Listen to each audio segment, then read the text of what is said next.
In today's video, we are celebrating, or are we? Because we're breaking down exactly what it means for Pierre Poilievre to win his recent by-election. And after, I want to show you exactly what everybody's talking about, because Pierre is now fighting to help a nurse win her freedom of speech battle. In all these videos, I show you exactly what everyone's saying and give you the news that actually matters.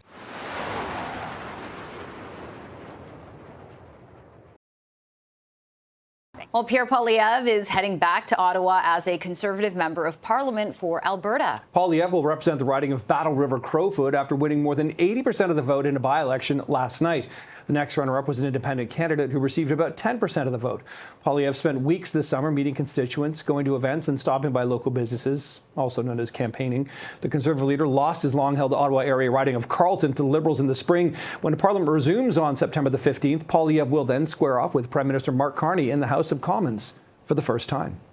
This fall, as Parliament returns, we will not only oppose out-of-control Liberal inflation, crime, immigration, cost of living, and housing prices, but we will propose real solutions for safe streets, secure borders, a stronger and sovereign country with bigger take-home pay for our people. We will put Canada first, and we will do so in a way that will make our country self-reliant and make our people capable of earning paychecks that buy affordable food and homes in safe neighborhoods.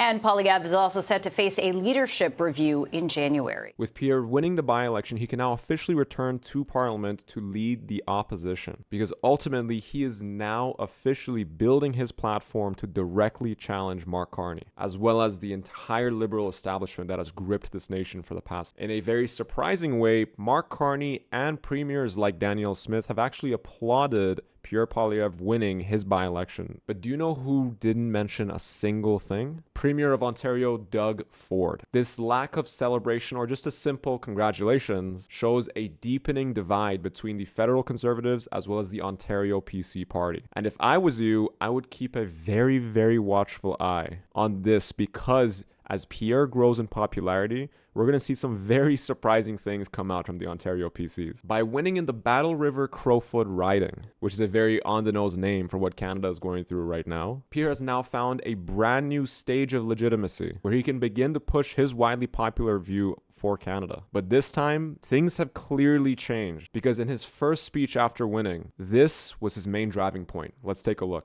I would add Michelle Rempel's bill.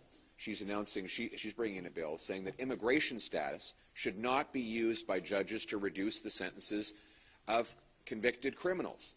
You know, the other day we had a judge who said, well, this individual is a non-Canadian, and if they get a high conviction, they'll be deported from the country.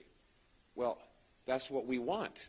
If someone commits a crime when they're here as a visitor, we want them to do a sentence in prison and then get the hell out of Canada. We don't want to keep criminals in our streets.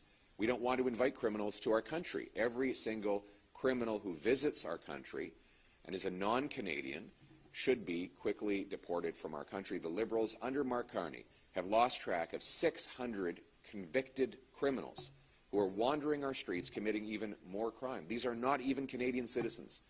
We need to bring back an immigration system that brings in only the right people in the right numbers. People who lawfully enter our country and follow all the rules are welcome to contribute, but only in the numbers we can absorb, and only law-abiding, hardworking people need to be allowed into our country. That is the Pierre is now upping the ante on all of his talking points. This is in huge contrast with how Pierre was talking in the past, where he would basically beat around the bush, especially when it was topics like immigration. This country is begging for this. Everyone online and in real life in Canada constantly talking about the insanity that is Canada's immigration system, Canada's justice system, Canada's healthcare system, and Canada's taxation system. But ultimately, all of these problems can boil down to one main driving issue, which is still plaguing this entire country, and that is the absolute lack of freedom of speech or even expression in this country. Speaking of freedom of speech, the biggest news in Canada currently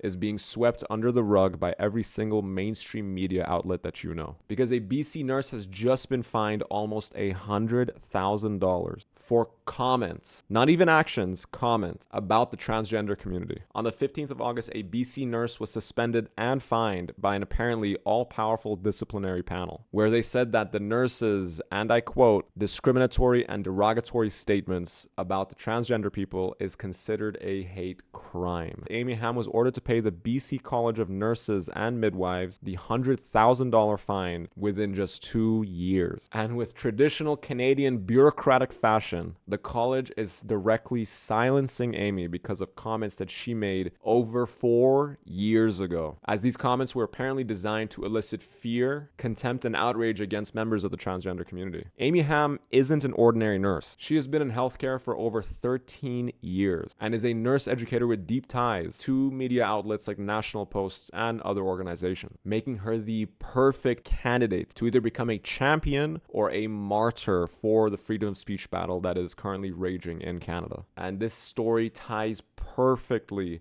with Pierre winning and adjusting his talking points. But nobody can explain her position better than herself. Let's take a look. A lot of Canadians no longer care about our rights and freedoms.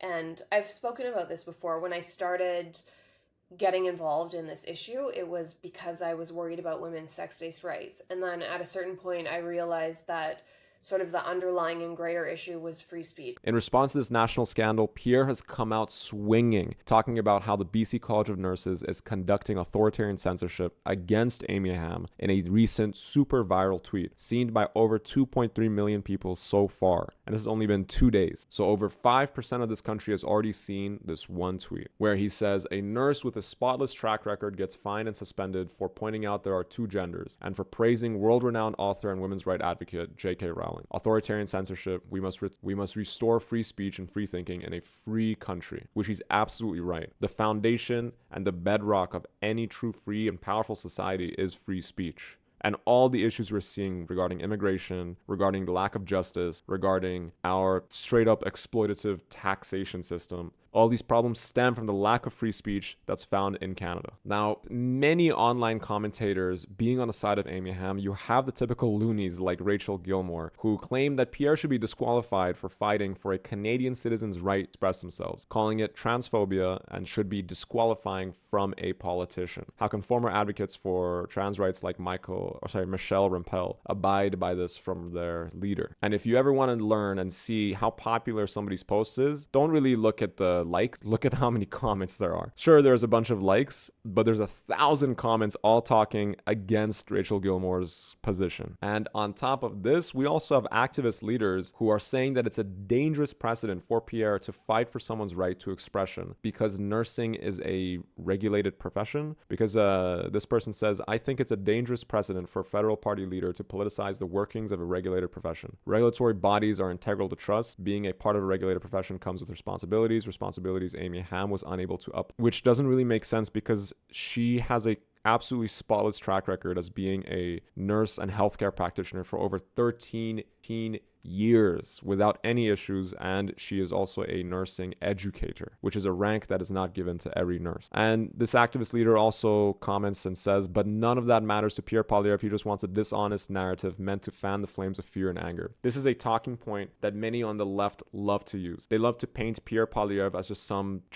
mini Trump guy, when in reality, Pierre Poilievre is a politician who's trying to fight for the economy and the economics of this nation. This freedom of speech battle is just a small battle that is currently raging that has caught the attention of Pierre and but the true crux of the problem is the lack of freedom of speech and ultimately the lack of an actually booming economy, lack of an economy that actually works for everybody in the country. And by the way, this same person has made already multiple comments about Amy Hamm, the BC nurse, even though she has blocked Amy Hamm's account. And you can see in this screenshot right here, where Amy Hamm retweeted Faye Johnstone's tweets and basically just said that Faye Johnstone loves to use Amy Hamm's name to get recognition, but has still kept her on the block page. Now, if you think far left commentators and political activists are the only ones that are talking against Amy Hamm and Pierre Poilievre for this specific issue, issue, you would be unfortunately wrong. And I would love to remind you that you're living in lefty Canada, because a literal sitting Canadian senator just came out and said that Pierre's comments are same old tired conservative rhetoric. So much for learning any lessons from the election. The nurse was sanctioned for failing to follow her professional code of conduct, which supersedes any personal beliefs. Don't like it, don't be a nurse. Transphobia. And the fact that the replies are turned off and the likes are so low says quite a bit about how Canadians actually feel about this whole issue. And I find it hilarious that a senator, a sitting senator, and if you don't believe me, we can click on his name. This is Dr. Christopher Wells, who is a independent senator of Alberta. It surprises me that a sitting senator thinks that Pierre lost due to his lack of left-leaning talking points, when in reality, it was technically election interference by the Trump administration.